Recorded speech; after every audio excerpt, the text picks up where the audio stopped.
Dosa menghancurkan, dosa merusak, dosa mempermalukan, dosa membuat hidup kita terpuruk, dan dosa akhirnya menyeret kita pada kebinasaan.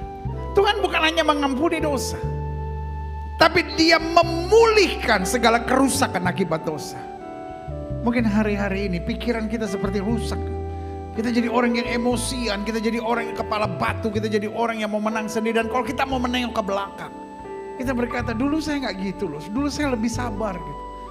Dulu tuh saya banyak bersyukur gitu, kok hari-hari ini saya tuh gampang marah gitu. Dan hari ini saya ngerti, ada banyak hal yang sudah mulai rusak dalam hidup saya. Jika itu doamu, taruh tangan kananmu di dada. Setan gak butuh engkau jadi murtad, setan bahkan kadang-kala gak butuh engkau jadi ateis. Asal engkau buka celah kecil saja, itu cukup untuk dia menjajah hidupmu terus dan menerus. Kalaupun dia tidak bisa membawa engkau ke neraka, minimal dia membuat engkau merasakan neraka sementara engkau ada di muka bumi. Jika itu doamu, taruh tangan kananmu di dada. Bilang, Tuhan, urusanku bukan soal hasil, urusanku hanya menabur. Tuhan yang akan menyelesaikannya bagi aku. Jika itu doamu, taruh tangan kananmu di dada. Setiap saudara yang didoakan, yang taruh tangan kanan saudara di dada, boleh angkat tangan dua-dua tinggi-tinggi. Baik yang ada di gereja maupun yang di rumah masing-masing. Bapa, lihat tangan anak-anakmu yang terangkat dua-dua di hadapan Tuhan. Kami angkat tangan kami dua-dua karena kami tahu Tuhan tidak pernah gagal. Kami angkat tangan kami dua-dua karena kami tahu Tuhan bukan hanya mengasihi kami, mengampuni dosa kami, tetapi juga Tuhan memulihkan segala kerusakan yang ada pada kami. Di pikiran, di hati, di jiwa, di langkah-langkah yang kami ambil, Tuhan pulihkan. Karena kami terlalu percaya sesuai firman Tuhan hari ini dapat menjadi bagian kami ketika Tuhan memulihkan keadaan Sion. Keadaan kami seperti orang-orang bermimpi. Mulut kami penuh dengan tertawa, lidah kami penuh dengan puji-pujian. Bahkan orang berkata, Tuhan telah melakukan perkara-perkara yang besar di tengah-tengah kami. Lihat tangan-tangan yang terangkat, Tuhan tahu segala kerusakan yang sedang terjadi dalam diri kami, dalam lingkungan kami, dalam pola pikir kami. Baik kami yang ada di gereja maupun kami yang ada di rumah masing-masing. Dan hari ini juga kuasa Tuhan memulihkan kami. Sadarkan kami kalau mulut kami nyakitin banyak orang. Sadarkan kami kalau sikap kami tidak memuliakan Tuhan. Sadarkan kami kalau kami gak cukup rendah hati menghadapi segala-galanya. Sadarkan kami, sadarkan kami, sadarkan kami. Terima kasih Tuhan. Bapak jamah satu persatu. Setiap saudara angkat tangan dua-dua, ingat. Hidup ini bukan soal salah atau benar. Hidup ini soal sadar enggak. Waktu kita sadar, Tuhan akan mengadakan pemberesan yang luar biasa. Hamba juga doa buat yang sakit Allah.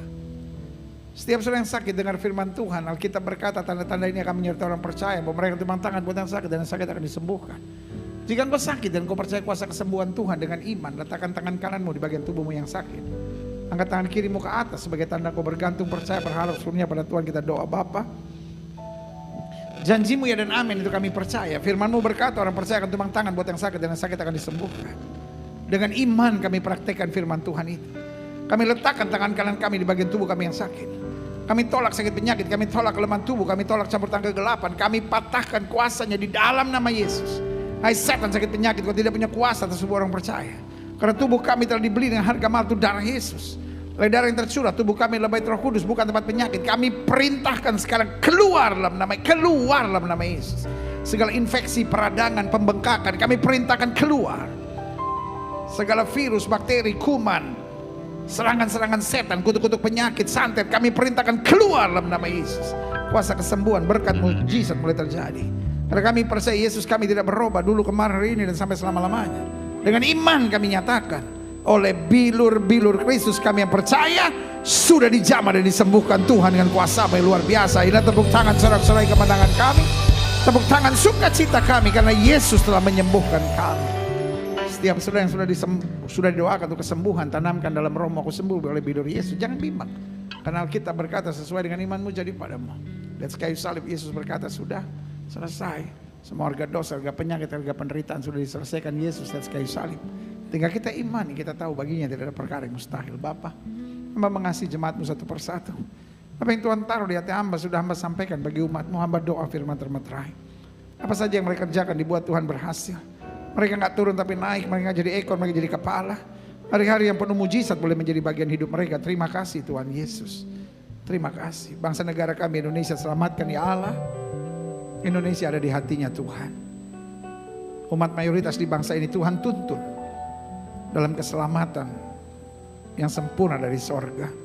Bapak Presiden, Wakil Presiden, para menteri, pejabat di pusat dan daerah, para gubernur, para wali kota, para bupati, bahkan DPR RI, DPRD tingkat 1, DPRD tingkat 2, DPD, polisi, tentara, Kapolri, Panglima TNI, BNPT, BNPB, BPK, KPK, MA, pengadilan, kejaksaan, pengacara, bahkan lembaga tinggi negara, lembaga tertinggi negara, mulai dari pemimpin-pemimpinnya sampai seluruh anggotanya dalam anugerah Tuhan.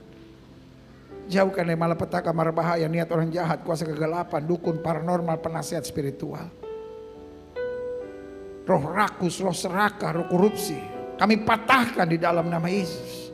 Roh takut akan Tuhan, roh hikmat dan roh kemampuan dari sorga boleh menyertai pemimpin-pemimpin di bangsa kami, supaya hal-hal yang baik boleh terjadi di bangsa kami. Keamanannya semakin baik, politik semakin baik, kesehatan masyarakat semakin baik, ekonomi baik, hasil bumi, hasil tambang, hasil laut, hasil hutan, semua baik dalam nama Yesus.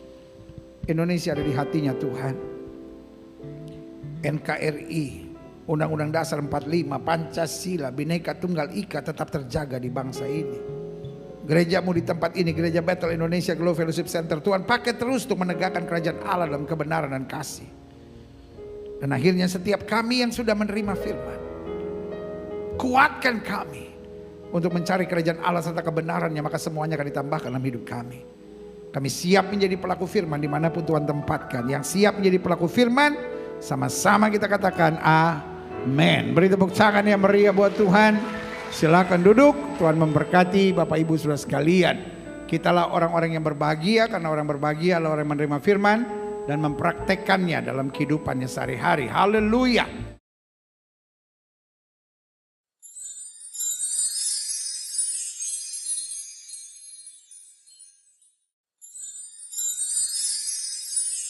Buka Alkitab kita sama-sama. Hari ini kita masih melanjutkan pembahasan kita tentang 33 bukti kesetiaan Tuhan dalam hidup kita. Sama-sama bilang sama saya, kesetiaan Tuhan saya sungguh sangat terbukti. Sekali lagi, sama-sama bilang sama saya, kesetiaan Tuhan saya sungguh sangat terbukti. Berarti hari ini sudah 28 kali, 28 hari Minggu kita ucapkan kesetiaan Tuhan saya sungguh sangat terbukti. Saya mau ini betul-betul tertanam dalam roh kita. Karena hidup ini bisa ada banyak tantangan, hidup ini bisa banyak hal-hal yang menyakitkan dan mengecewakan. Tetapi satu yang kita tidak boleh lupa, Tuhan saya setia. Kepalkan tangan kanan kita, sama-sama bilang Tuhan saya setia. Berikan tepuk tangan yang meriah buat Tuhan. Ini yang kita mau belajar hari ini, dan dalam pembahasan ke-27 dia memulihkan yang sudah dirusak. Selalu saya katakan, every sins bring damage. Setiap dosa membawa kehancuran. Yang setuju sama saya katakan, setiap dosa membawa kehancuran. Kita buang dalam pikiran kita bahwa dosa itu nikmat awalnya.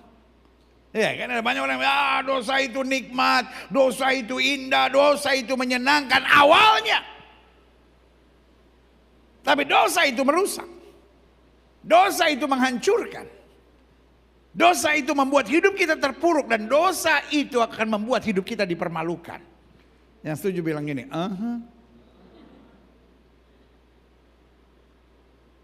Itu sebabnya Yesus bilang, aku datang untuk memberi domba-dombaku hidup, dan hidup yang berkelimpahan. Karena pencuri itu datang untuk mencuri, membunuh, membinasakan. Artinya dia datang untuk merusak dan menghancurkan. Tapi Kristus memulihkan kita. Sehingga Alkitab bilang yang lama sudah berlalu, yang baru sudah terbit. Yang setuju katakan amin. Nah, ini yang kita mau belajar hari ini. Buka Alkitab kita masing-masing. Ulangan 30 ayat 1 sampai 5. Di bawah judul pulih setelah tobat. Berarti Tuhan bukan hanya mengampuni dosa kita, tapi setelah dia mengampuni segala kerusakan, akibat dosa itu dia pulihkan. Firman Tuhan bilang begini, maka apabila segala hal ini berlaku atasmu, yakni berkat dan kutuk yang telah kuperhadapkan kepadamu itu, dan engkau menjadi sadar dalam hatimu di tengah-tengah segala bangsa kemana Tuhan Allahmu menghalau engkau. Ada dua hal yang saya ingin saudara mengerti di sini. Yang pertama, berkat dan kutuk. My God is not an emotional God. Tuhan saya bukan Tuhan yang emosian. Siapa yang setuju sama saya? Kan orang Kristen kalau ngomong suka bikin takut orang kan. Saudara-saudara, saya berdosa lalu Tuhan tempelin saya, Tuhan hajar saya, Tuhan pukul saya, Tuhan abisin saya. Waduh, kita dengernya. No. He is a loving father. Sama-sama bilang sama saya, dia Bapa yang baik. Jadi walaupun kita berdosa, kadang-kadang dia tetap memberkati kita. Karena dalam hidup ini saya percaya berkat tidak selamanya menunjukkan kebenaran kita. Sama-sama bilang sama saya, berkat tidak selamanya menunjukkan kebenaran saya.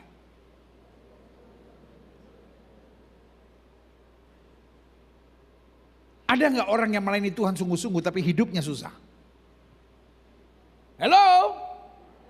Ada nggak orang yang melayani Tuhan tulus sungguh-sungguh tapi hidupnya susah? Ada nggak orang yang jadi bini piaraan, main dukun, tapi hidupnya kaya? Ada di sini? Kalau ada tolong maju bersaksi sebentar.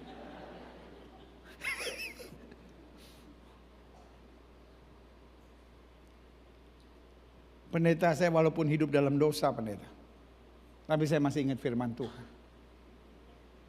Saya walaupun jadi istri piaraan pendeta, tapi saya tetap cari yang anak Tuhan loh.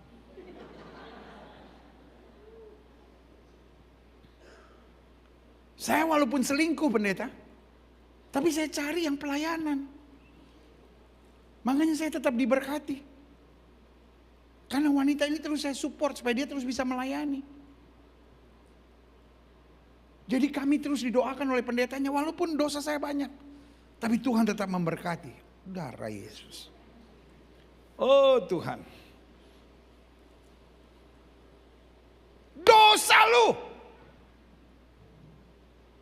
Saya walaupun melakukan hubungan seks sebelum nikah pendeta, tapi saya tetap berdoa pendeta. Dan puji Tuhan, udah 3 tahun belum hamil-hamil, Tuhan jaga.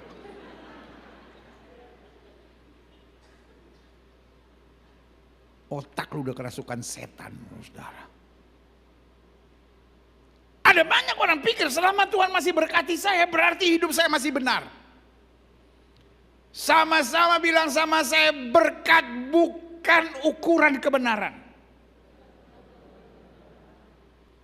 My God is not an emotional God. Kadang-kala meskipun kita salah, Tuhan masih berkati. Sebagai gembala saudara, saya hanya mau ingatkan, meskipun Tuhan masih berkati kita, tapi kalau kita tahu bahwa jalan kita salah, cepat berbalik. Karena bertobat yang paling nyaman adalah bertobat ketika kita masih diberkati. Alkitab saya bicara tentang perumpamaan anak yang hilang. Habis dia jual harta bapaknya, pertanyaan saya sederhana. Masih bisa pesta nggak? Hello? Masih bisa pesta nggak? Pesta. Kira-kira ada nggak suara dalam dirinya? I was wrong. Saya salah. Ada nggak? Pasti ada. Tetapi tidak sadar. Saya selalu bilang orang yang paling jahat bukanlah orang yang hidup dalam dosa. Orang yang paling jahat adalah orang yang tidak sadar. Ada banyak orang tidak sadar, mulutnya suka nyakitin orang. Ada banyak orang yang tidak sadar, kadang-kala hidupnya tuh pelitnya minta ampun. Ada orang yang tidak sadar kalau dia keluarkan sesuatu dari perkataan itu nusuk orang. Terus kalau orang sakit hati dia bilang, "Loh, emangnya gue ngomong apa?" Pengen kita tempel dengan itu orang. Bu, ada ibu-ibu yang gak sadar bahwa perilakunya merendahkan suaminya.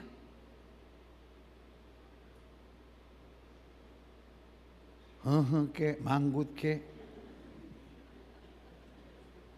Kayaknya bukan gue deh.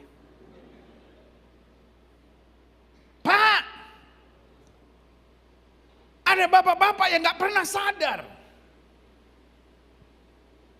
bahwa sikap dan tindakannya sama sekali tidak pernah menghargai istrinya. Yang paling bahaya orang yang tidak sadar. Dia pikir wajar. Saya melakukan hubungan seks sebelum nikah normal, pendeta. Gak usah disinggung-singgung, sindir-sindir. Udah biasa. Pendetanya aja agak sedikit kurang modern.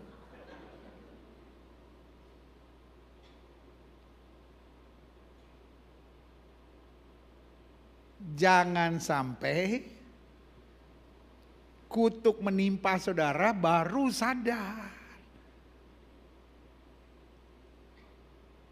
Ada rumah tangga berkelahi terus anak-anaknya gak nyaman di rumah dan dia gak sadar.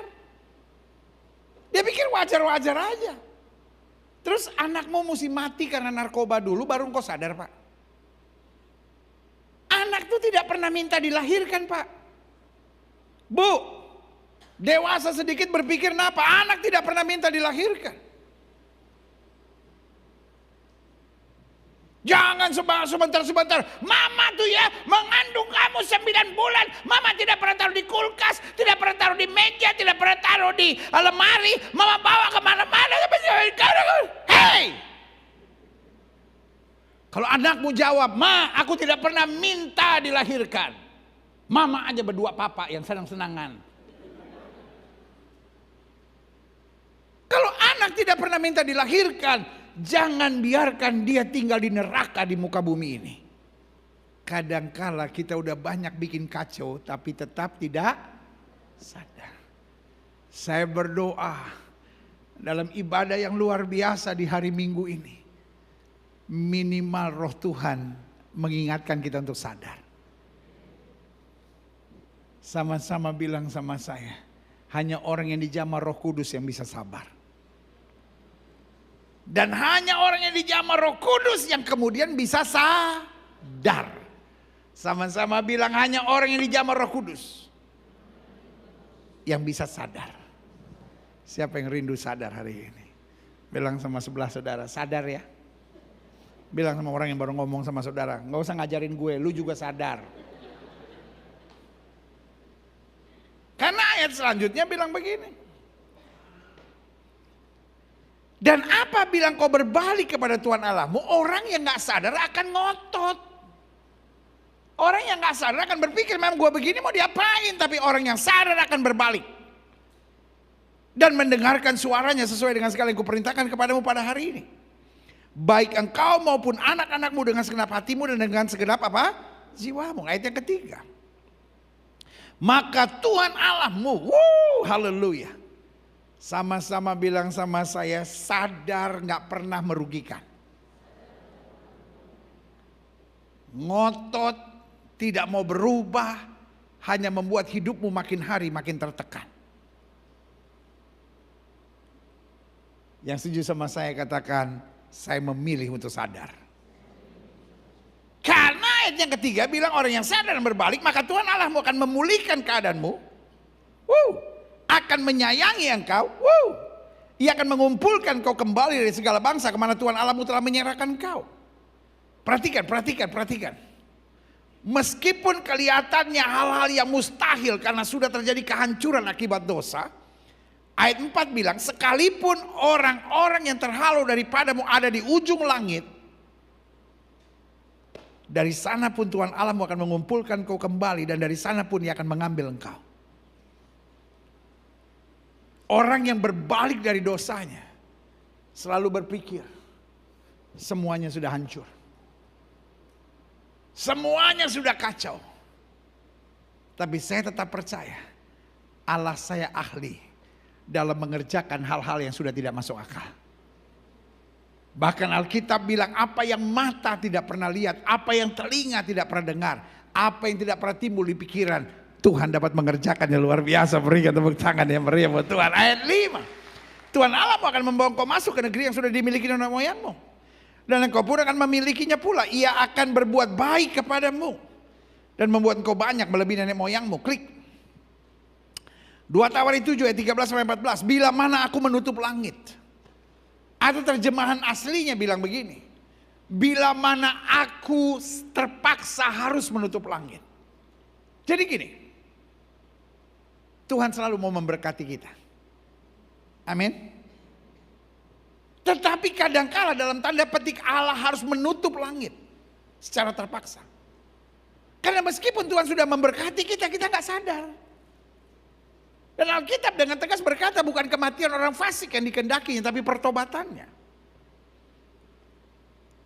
God will keep bless us. Meskipun kita salah.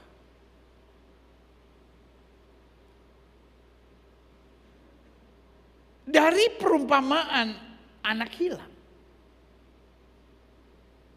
Pertanyaan saya sederhana, anaknya menyakiti bapaknya enggak? Hello? Anaknya menyakiti bapaknya enggak? Sangat menyakiti. Pertanyaannya, bapaknya telepon teman-temannya enggak?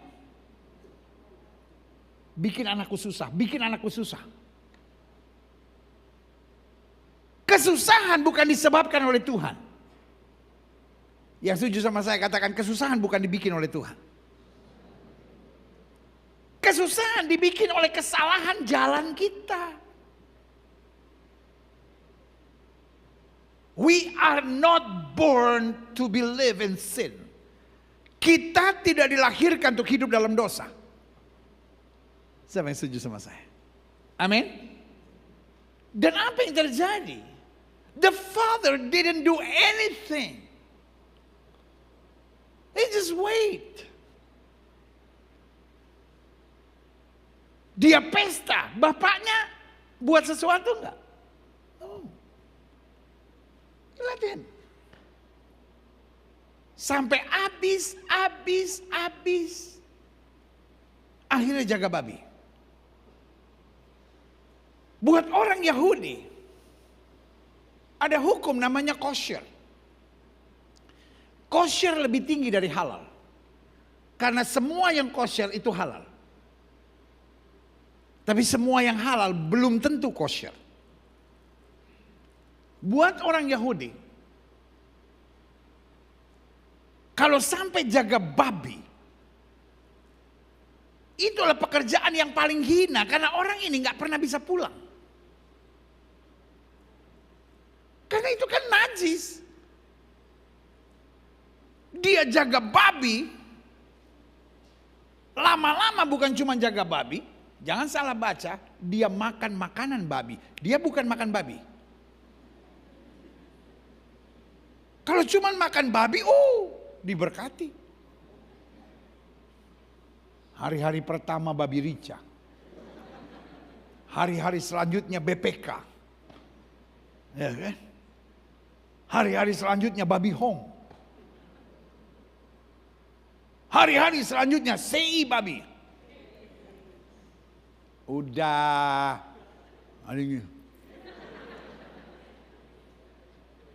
Nanti aja habis ibadah. Habis itu Brenebon pakai kaki babi. Oh Tuhan Yesus. Nasi panas mana nasi panas?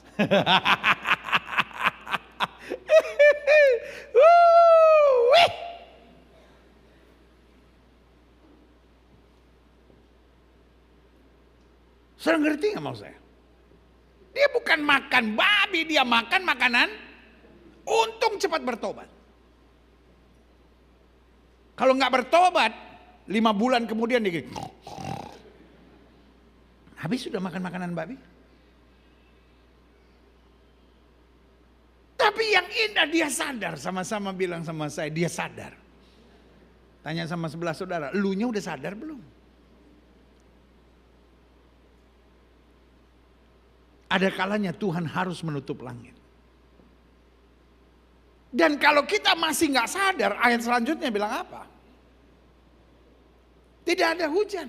Masih nggak sadar, Tuhan menyuruh belalang memakan habis hasil bumi. Masih belum sadar, Tuhan melepaskan penyakit sampar di antara umatku. Dan umatku yang atas namaku disebut sadar. Apa itu sadar? Ada 3 langkah. Merendahkan diri, ada 4 langkah. Yang pertama apa? Merendahkan diri. Yang kedua apa? Berdoa. Yang ketiga apa? Mencari wajah Tuhan. Yang keempat apa? Berbalik dari jalan-jalan yang jahat. Haleluya. Dan kalau kita sadar, Tuhan akan melakukan 3 hal besar. Aku akan mendengar dari sorga, akan mengampuni dosa mereka, serta apa? Memulihkan negeri mereka. Berikan tepuk tangan yang meriah buat Tuhan. Selanjutnya, Mazmur 126 ayat 1 sampai 3. Pengharapan di tengah-tengah penderitaan. Kenapa mereka menderita? Karena mereka menjauh dari Tuhan dan mereka dibuang ke Babel. Ayat pertama dari Mazmur 126 bilang apa? Ketika Tuhan memulihkan keadaan Sion, keadaan kita seperti apa? Orang yang bermimpi. Unbelievable.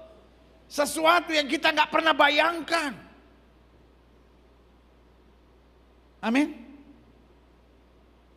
Kira-kira pernah nggak dalam doanya Daud berkata, Tuhan jadikan aku raja? Dalam doanya Yusuf pernah nggak berkata, Tuhan jadikan aku perdana menteri? Saudara, waktu kita berbalik ke jalan Tuhan, Tuhan ahli mengerjakan hal-hal yang dahsyat dan luar biasa. Siapa yang percaya tahun ini juga dia akan mengalami hal-hal yang luar biasa dari Tuhan. Berikan tepuk tangan yang meriah buat Tuhan. Sama-sama bilang sama saya, tapi saya harus sadar. Amin. Coba lihat selanjutnya. Ketika Tuhan memulihkan keadaan Sion, keadaan kita seperti orang-orang bermimpi. Pada waktu itu, pada waktu kita sadar, waktu Tuhan pulihkan keadaan kita, mulut kita penuh dengan tertawa, lidah kita penuh dengan sorak-sorai. Pada waktu itu berkatalah orang di antara apa? Bangsa-bangsa, orang-orang yang tidak percaya. Orang-orang yang tadinya menertawakan kita, orang yang tadinya menghina kita, orang yang tadinya mengejek kita, akan melihat kita dan berkata, Tuhan telah melakukan perkara-perkara besar kepada orang-orang ini. Ayat yang ketiga kita baca sama-sama, 1, 2, 3. Tuhan telah melakukan perkara-perkara besar kepada kita, maka kita akan bersuka cita. Berikan tepuk tangan yang meriah. Nah, saya simpulkan begini, klik. Alkitab menegaskan dalam Yohanes 10 ayat 10. Bagian pertama bilang begini, klik. Pencuri datang, musuh itu datang, setan itu datang hanya untuk 3 hal. Mencuri, membunuh, dan membinasakan. Yang pertama, dia curi perhatian kita. Sehingga kita nggak tertarik lagi pada kebenaran, kita nggak tertarik lagi dengan hal-hal rohani, kita nggak tertarik lagi dengan apa yang Tuhan mau. Setelah itu dia bunuh iman kita. Sebab kalau kita udah nggak fokus dengan Tuhan, maka makin hari iritasi iman akan makin terjadi. Yang tadinya kita banyak tenang, yang tadinya kita banyak bersyukur, yang tadinya kita banyak berdoa, yang tadinya kita tertarik dengan kegiatan-kegiatan rohani, yang tadinya kita semangat untuk menginjil, tadinya kita ingin sekali bersaksi tentang Tuhan, tapi hari-hari ini dingin. Dia curi perhatian kita. Dia bunuh iman kita, dan terakhir dia binasakan hidup kita. Makanya saya catat di sini, klik. Intinya, iblis datang untuk merusak, menghancurkan, dan membinasakan. Sama-sama bilang sama saya, iblis datang. Merusak, menghancurkan, membinasakan. Dan Alkitab sudah bilang dari buahnya lah seorang akan dikenal. Jadi kalau hari-hari ini rumah tangga kita mulai makin rusak, hubungan kita dengan Tuhan makin rusak, hubungan kita di keluarga makin rusak, semangat kita, iman kita makin rusak, karena yang iblis buat merusak, menghancurkan, dan membinasakan. Klik. Coba. Sebelum ini. Intinya iblis datang untuk merusak, menghancurkan, dan membinasakan. Lewat apa? Bujukan dosa supaya kita mulai kompromi. Bukan berarti kita meninggalkan iman loh. Bukan berarti kita meninggalkan pelayanan loh. Bukan berarti kita nggak ke gereja lagi, kita nggak berdoa lagi, kita nggak baca Alkitab. Kita masih lakukan semuanya. Tetapi kita mulai kompromi dengan dosa. Oh, iblis nggak peduli kita murtad, itu belakangan nanti. Makanya Alkitab bilang jangan beri kesempatan kepada iblis. Iblis hanya butuh celah kecil. Gak apa-apa kau tetap pelayanan, yang penting ada kepahitan. Gak apa-apa kau tetap dalam gereja, yang penting kau berzina. Gak apa-apa engkau bahasa roh, yang penting engkau orangnya serakah. Yang penting engkau orangnya suka iri.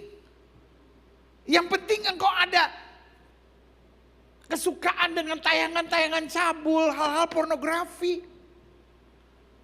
Iblis cuma butuh celah kecil. Dari celah kecil akan diperbesar, diperbesar, diperbesar. Makanya bagaimana cara iblis menghancurkan? Yang pertama lewat apa yang saya sebut tadi? Bujukan dosa. Baru pelan-pelan. Makin menjauh, makin menjauh, makin menjauh. Makin dingin. Masih ada di gereja tapi dingin. Masih baca Alkitab. Tapi nggak ada apinya lagi. Klik. Nah, saya pelajari begini. Adapun kerusakan dikerjakan iblis minimal ada 4. Yang pertama, kekosongan, kehampaan serta kehilangan damai sejahtera.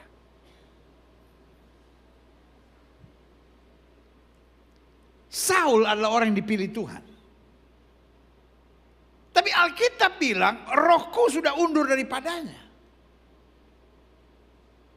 Pertanyaan saya, apakah dia sudah jadi ateis? Pertanyaan saya, apakah dia tidak percaya Tuhan? No, dia masih percaya Tuhan. Dia masih menjalankan ibadahnya. Tapi hatinya udah kosong. Udah hampa. Makanya Alkitab bilang, kalau iblis diusir, rumah itu rapi tersusun tapi kosong. Folks, jangan sampai kau cinta Tuhan tapi hatimu kosong. Karena orang kosong, hampa, gak ada damai, ini bahaya. Bayangkan, Saul lagi senang-senangnya waktu itu. Kenapa? Karena Goliat dikalahkan oleh Daud. Tapi orang kalau hatinya kosong, pikirannya suka negatif-negatif gitu. Suka jadi sensian gitu. Perempuan-perempuan Yerusalem gak tahu apa-apa. Mereka bangga tetap sama Saul. Tapi khusus dalam kasus ini mereka lagi senang lihat Daud mengalahkan Goliat. So mereka berkata, Saul mengalahkan beribu-ribu musuh, Daud mengalahkan berlaksa-laksa. Tapi orang kalau udah hampa, apa-apanya tersinggung. Apa-apa sensian. Gak bisa lihat orang dipuji, gak bisa lihat orang. Orang kalau hatinya bersih, lihat orang maju, lihat orang diberkati, lihat orang lebih hebat, dia semangat. Kalau saudara lihat orang maju lalu tersinggung, saudara lihat orang dipuji, tiba-tiba hati saudara bergejolak, ada sesuatu yang mulai gak beres. Bayangkan, Yesus disakiti, Yesus dilukai, tapi karena hatinya tidak kosong, apa yang dia bilang? Bapa ampunlah mereka sebab mereka tidak tahu apa yang mereka perbuat. Jangan sampai engkau masih di pelayanan. Jangan sampai engkau masih di gereja. Tapi udah mulai kosong, udah mulai rusak hati ini. Bagaimana cara measurementnya? Kalau lihat orang lain lebih maju, kita bisa semangat nggak? Kalau lihat orang mengecewakan kita bisa menolong dan membantunya nggak? Atau kita maki-maki dia biar mampus, mati berdiri dia. Karena ketika roh Tuhan di dalam diri kita, maka semangat yang ada pada kita, semangat memulihkan, semangat memberkati, semangat melihat orang lain dipakai Tuhan dan diberkati Tuhan dengan ajaib. Berikan tepuk tangan yang meriah. Yang kedua, kerusakan dikerjakan oleh iblis, yaitu perceraian-beraian. Sehingga kehilangan komunitas yang aman. Keluarga mulai berantakan.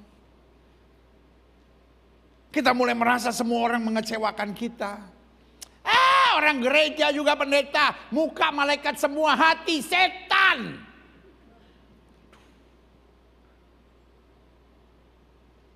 dalam hidup ini saya percaya there is no angel walking on earth. Dalam hidup ini saya percaya tidak ada malaikat berjalan di muka bumi.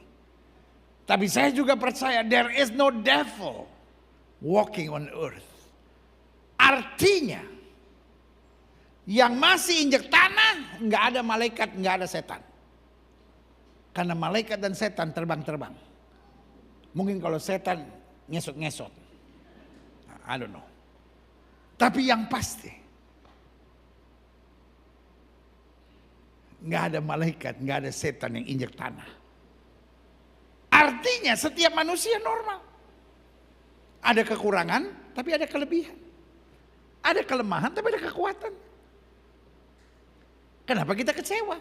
Karena kita terlalu banyak fokus pada kekurangan. Pak, seberapapun banyak kekurangan istrimu, dia tetap wanita terbaik yang Tuhan sediakan bagimu. Dia punya terlalu banyak kelebihan. Bu, seberapa banyaknya pun kekurangan suamimu, dia tetap pria yang terbaik yang Tuhan sediakan bagimu. Terlalu banyak kelebihan yang ada pada dia. Amin. Cuman persoalannya kemana fokus saudara? Orang kalau sudah rusak yang dia lihat hanya kekurangan. Karena memang iblis mau mendatangkan perceraian yang ketiga. Kerusakan dikerjakan iblis, kehilangan pemikiran yang sehat dan bertanggung jawab. Sehingga kita jadi orang yang nekat. Pemikiran kita ya udah sera-sera, whatever will be lah, apa yang mau terjadilah. Saya udah gak kuat pendeta, bercerai. Anak kayak begitu ngapain diurus? Pendeta tantangan belum, saya malas pelayanan. Saudaraku yang kasih dalam Tuhan. Dalam hidup ini saya percaya hasil urusan Tuhan. Tugas kita itu menabur. Dan Tuhan jamin. Orang yang menabur dengan air mata akan menuai dengan sorak-sorai. Alkitab saya jamin jerih payah saya dalam Tuhan tidak sia-sia. Yang penting saya jalankan tanggung jawab saya. Saya tidak punya hak untuk bertanya, Tuhan kenapa saya belum melihat mujizat. Saya tidak punya hak untuk bertanya, Tuhan kenapa saya sudah berjuang saya tidak melihat hasil. Alkitab berkata Paulus menyiram, Apolos menanam, aku menanam, Apolos menyiram. Tuhan yang menumbuhkan. Sama-sama bilang sama saya hasil urusan Tuhan. Bukan urusan lu. Kenapa kita kecewa? Karena kita sibuk nungguin hasilnya. Kenapa hasilnya begini? Kenapa hasilnya begini? Hasil bukan urusan saya. Yang setuju sama saya katakan hasil bukan urusan saya. Urusan saya menabur. Urusan saya berjuang. Tuhan yang melakukan hal-hal yang dahsyat dan luar biasa. Haleluya. Selanjutnya, kerusakan dikerjakan oleh iblis sehingga saya membenarkan semua yang saya ingini dan semua yang saya sukai. Wah, ini parah. Kalau saya senang LGBT, ya udah, pendeta yang menyerang LGBT saya lawan. Kalau saya senang pakai baju, waktu saya TK, kan ada orang yang pakai baju waktu dia TK. Baju yang benernya sampai sini, baju TK-nya cuma sampai sini. Pusernya kelihatan. Mending bagus, bodong lagi. Kayak orang kembung. Ikan kembung mahal, manusia kembung. Wah. Dan udah gitu kalau dikasih tahu ngotot. Pendeta nggak ngerti mode, ketinggalan zaman. Pokoknya buat kita dasar kebenaran adalah yang saya suka. Tapi saya percaya tetap dasar kebenaran adalah firman Tuhan. Sama-sama bilang sama saya dasar kebenaran adalah firman Tuhan. Mau saya suka, mau saya ingini, mau itu yang selama ini menguntungkan saya. Tapi kalau bertentangan dengan firman Tuhan harus saya tinggalkan. Karena dasar kebenaran yang utama tetap adalah firman Tuhan.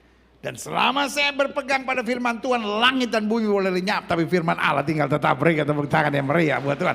Selanjutnya, ketika Tuhan menyelamatkan kita, saya percaya Tuhan mulai dengan kesadaran, Tuhan mulai dengan gerakan kesadaran. Sama-sama bilang sama saya, Tuhan membuat saya sadar. Taruh tangan kanan saudara di dada, sama-sama bilang, saya harus cepat sadar. Karena hidup yang paling berbahaya bukanlah kejahatan. Orang jahat yang sadar itu gak apa-apa. Dia berbalik. Tapi repotnya kalau kita gak sadar, makin lama makin parah. Walaupun mulainya hanya bohong.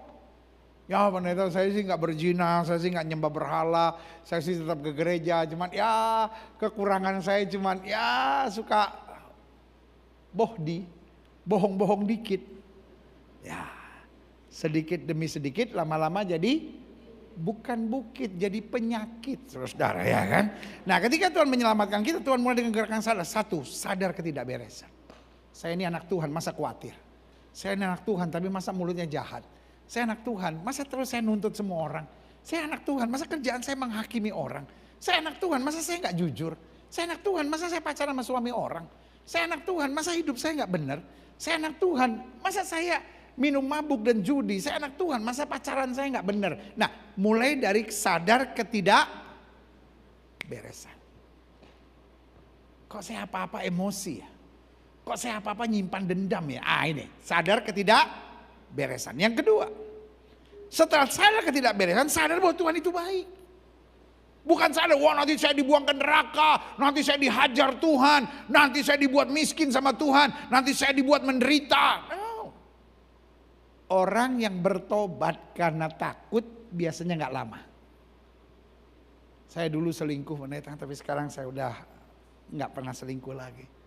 Wah puji Tuhan, kapan Pak mulainya? Satu kali ketahuan istri saya pegang pisau, sekali lagi lu selingkuh, gue gorok leher lu.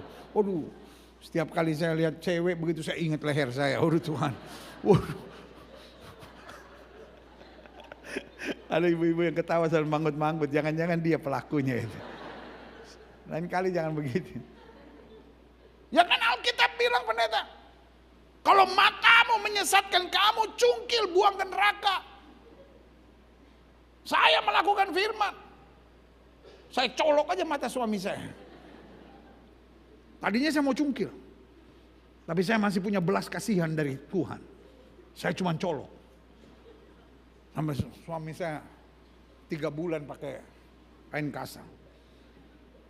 Waduh, gawat. Hari ini saya cuma mau bilang sama saudara. Pertobatan yang sejati kalau kita sadar Tuhan itu baik. Amin. Waktu kita sadar ini gak beres. Saya punya Tuhan yang baik. Dia kasih kekuatan buat saya. Dia berikan rohnya. Supaya saya bangkit dan melihat anugerahnya luar biasa. Berikan tepuk tangan yang meriah. Yang kedua. Ketika Tuhan menyelamatkan kita, Tuhan mulai dengan gerakan kesadaran. 1, sadar ketidakberesan. 2, sadar bahwa Tuhan baik. Yang ketiga, sadar bahwa semua yang kita sedang hidupi tidak memberi jaminan hari depan. Yang bisa memberi jaminan hari depan adalah ketika kita hidup dalam kebenaran. Dunia dengan tawarannya bisa berubah. Tapi apa yang Tuhan sediakan buat kita makin hari makin dahsyat. Ya setuju sama saya, katakan makin hari makin dahsyat. Selanjutnya saya pelajari. Sadar tidak beres. Sadar bahwa Tuhan itu baik. Sadar semua yang kita hidupi tidak memberi jaminan hari depan kita. Sadar bahwa kita harus berbalik dari jalan-jalan kita. Mungkin jalan kita ini enak, mungkin jalan kita menguntungkan, tapi ujungnya maut. Dan waktu kita berbalik, awalnya berat, awalnya tekanan, awalnya air mata, tapi ujungnya mahkota kemuliaan Tuhan sediakan buat kita. Berikan tepuk tangan yang meriah. Terakhir saya simpulkan, klik. Ketika kita berbalik, Tuhan bukan hanya menerima, mengampuni serta melupakan, namun Dia juga, yang setuju sama saya katakan, saya dipulihkan Tuhan. Apa yang Dia pulihkan? Ada 4 hal dahsyat. 1, pikiran, perasaan, serta hati yang telah dirusak oleh semua tawaran dunia. Sehingga mulai hari ini kita tenang. Makanya Paulus bilang apa? Biarlah kita memiliki pikiran dan perasaan seperti yang terdapat dalam Kristus Yesus. Sehingga kita dapat berkata, sekarang aku hidup tapi bukan lagi aku yang hidup, tapi Kristus yang hidup dalam aku.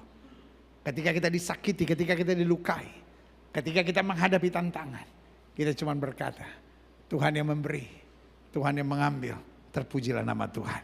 Amin. Pertanyaannya, kita gampang tertekan lagi enggak?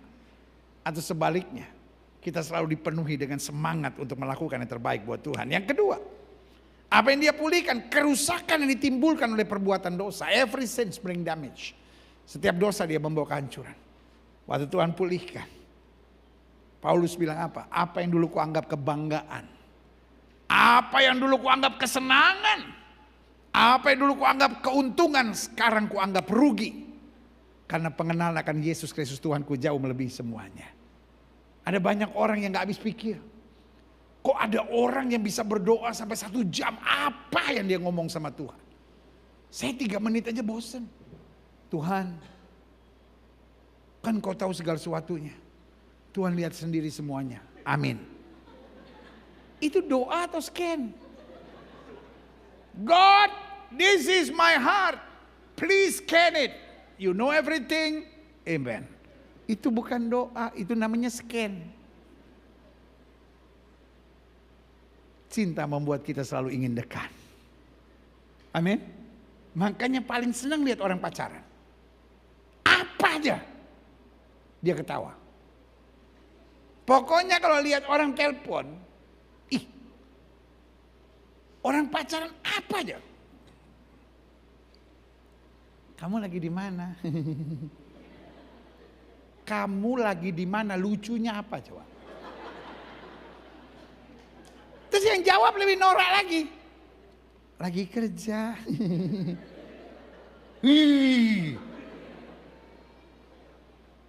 Itu orang pacaran begitu. Lagi ngapain sayang? Ini lagi siap-siap mau makan. Kita bisa emosi ngeliatnya. Lebih seru ngeliat orang yang udah 15 tahun nikah. Kalau telepon-teleponan. Mau lagi gimana? Ya ngapain sih telepon-teleponan? Ya mau makan. Ya.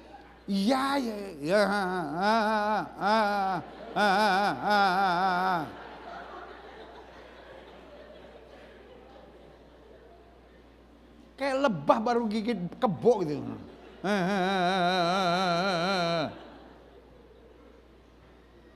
Terus orang kalau pacaran yang paling seru kalau apa? Kalau mau tutup telepon. Bisa 15 menit. Udah ya. Iya aku kerja lagi ya. Terus kamu ngapain? Iya. Oke bye. Bye. Kamu dong yang tutup, kamu aja.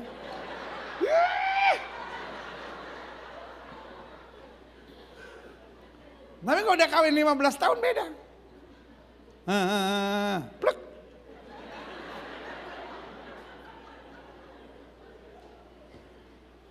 Jangankan istrinya, Telkomsel aja kaget. Telkomsel belum selesai. Plek.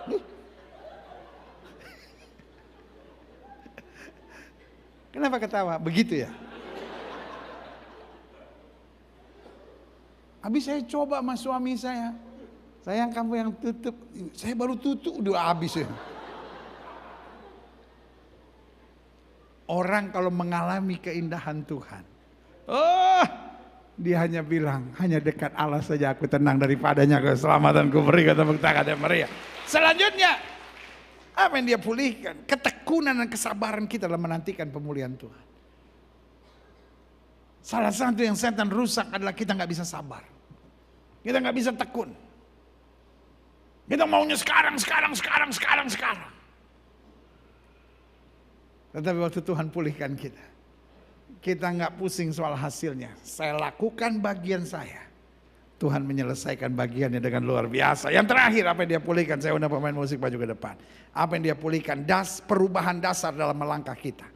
Dari all is about me, aku, menjadi all is about Jesus. Amin. Dari target menjadi iman. Karena kalau target tidak tercapai kita kecewa. Tapi kalau kita melangkah dengan iman, kita tahu hanya yang terbaik yang Tuhan sediakan buat kita. Saudaraku, hidup ini banyak hal yang bisa terjadi. Tapi satu hal kita harus sadar. Sama-sama bilang, saya harus sadar. Dan waktu kita sadar ketidakberesan, kita tahu Tuhan itu baik. Dia mampu mengerjakan jauh lebih daripada apa yang kita pikirkan. Makanya Alkitab bilang, ketika Tuhan memulihkan keadaan Sion, keadaan kita seperti orang-orang bermimpi. Dosa hanya membuat kita menderita, tapi anugerah Allah membawa kita pada kemuliaan. Berikan tepuk tangan yang meriah.